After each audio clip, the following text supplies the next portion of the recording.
आषाढी एकादशी या दिवशी लाखो पावले पंढरीकडे चालत जातात.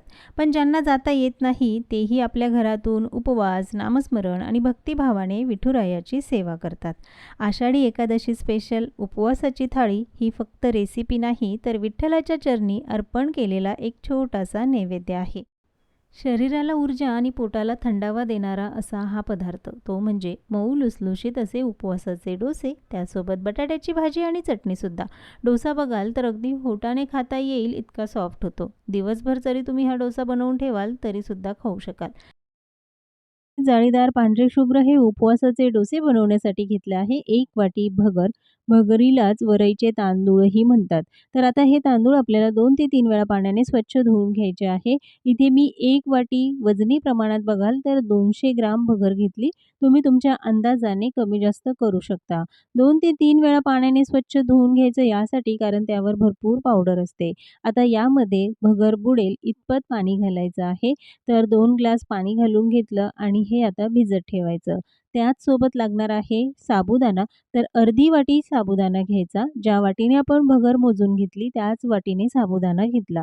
2 ते 3 वेळा पाण्याने स्वच्छ धुवून घ्यायचा, कारण साबुदाण्यामध्ये भरपूर स्टार्च असतो. आता यामध्येही पाणी घालायचं आहे. साबुदाणा बुडेल इतपत यामध्ये पाणी घालायचं. दोन्हीही पदार्थ कमीत कमी 6 ते 7 तास भिजले पाहिजे. तर इथे मी हे दोन्ही पदार्थ रात्रभर भिजत ठेवले. सकाळी डोसे बनवायचे असेल तर रात्रीच साबुदाणा आणि भगर भिजत ठेवा.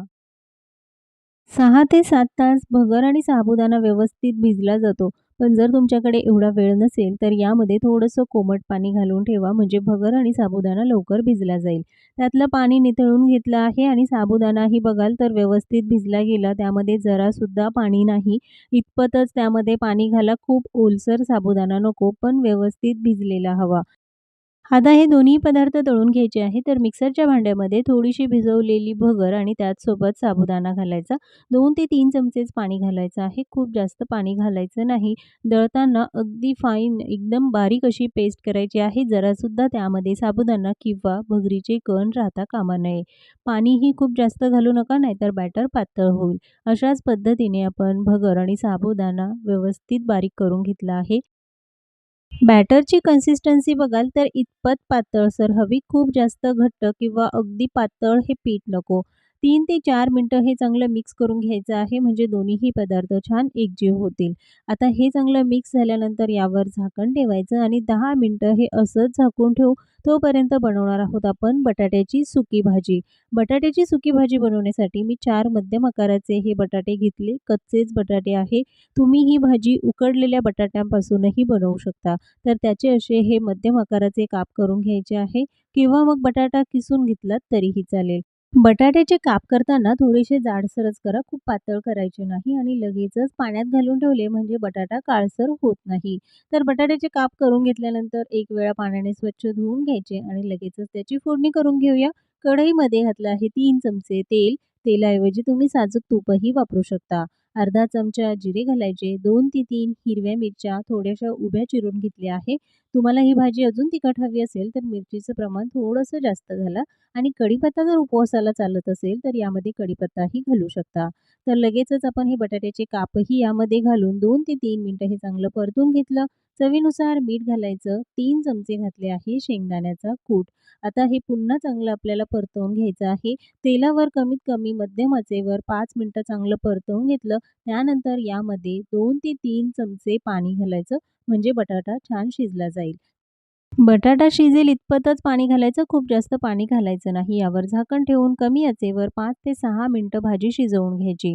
6 मिनिटं कमी आचेवर भाजी शिजवली की अगदी परफेक्ट शिजली जाते आणि बघाल तर अगदी मस्त आपली ही बटाट्याची सुकी भाजी तयार झाली आहे. पण बटाटा शिजला आहे की नाही, तर अगदी परफेक्ट बटाटा शिजला जातो.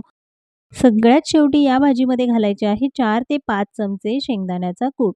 शेंगदाण्याचा कूट सगळ्यात शेवटी घाला. भाजी खायला अप्रतिम लागते आणि जर तुम्हाला उपवासाला कोथिंबीर चालत असेल तर थोडीशी कोथिंबीरही घालू शकता. बटाट्याची सुकी भाजी तर तयार झाली. लगेचच शेंगदाण्याची चटणी बनवून घेऊ. अर्धा कप भाजलेले शेंगदाणे घेतले, त्याची साल काढून घ्यायची. अर्धा चमचा जिरे, चवीनुसार मीठ, अर्धा चमचा साखर, 2 ते 3 हिरव्या मिरच्या, यामध्ये घालणार आहोत आपण एक छोटी वाटी आणि चमच्याने बघाल तर 4 ते 5 चमचे दही, थोडंसं पाणी घालून हे मिक्सरवरनं फिरवून घ्यायचं. अगदी बारीक असं हे दळून घेतलं की तयार आहे खमंग अशी शेंगदाण्याची चटणी. ही चटणी मी थोडीशी घट्टसरच ठेवली. इतकी घट्ट चटणी नको असेल तर पाणी घालून चटणी थोडीशी पातळ करून घ्या. यावर हवं असेल तर जिऱ्याची फोडणीही करू शकता. खायला अप्रतिम ही चटणी लागते. आता लगेचच मस्त गरमागरम डोसे बनवून घेऊया. तर डोश्याचं हे बॅटर पुन्हा एकदा 3 ते 4 मिनिटं चांगलं फेटून घेतलं. यामध्ये सगळ्यात शेवटी घालायचं आहे मीठ. तर चवीनुसार मीठ घाला. मी अर्धा चमचा मीठ घालून घेतलं. परत एकदा हे व्यवस्थित मिक्स करायचं. बॅटरची कन्सिस्टन्सी बघा इतपत पातळसर हवी, खूप जास्त घट्टसर नको. नाहीतर डोसे हे चिवट होतात. थंड झाल्यावर लगेचच ते कडक होतात. डोसा बनवताना तवा चांगला गरम हवा, त्यावर थोडंसं तेल लावून घ्यायचं. गॅस मध्यम आचेवरच ठेवायचा, मोठ्या आचेवर ठेवू नका. त्यानंतर थोडंसं पाणी शिंपडवून घ्यायचं, जेणेकरून तव्याचं जे टेम्परेचर असतं ते कमी होतं आणि डोसा तव्याला चिकटत नाही. टिश्यू पेपर किंवा एखाद्या कपड्याने ते व्यवस्थित पुसून घेतलं की लगेचच यावर बॅटर घालून डोसा बनवून घ्यायचा. डोसा बनवताना बघाल मस्त अशी जाळी या डोश्याला आली आहे. अगदी पातळ हा डोसा बनवला जातो. तुम्ही यापेक्षाही पातळ बनवू शकता.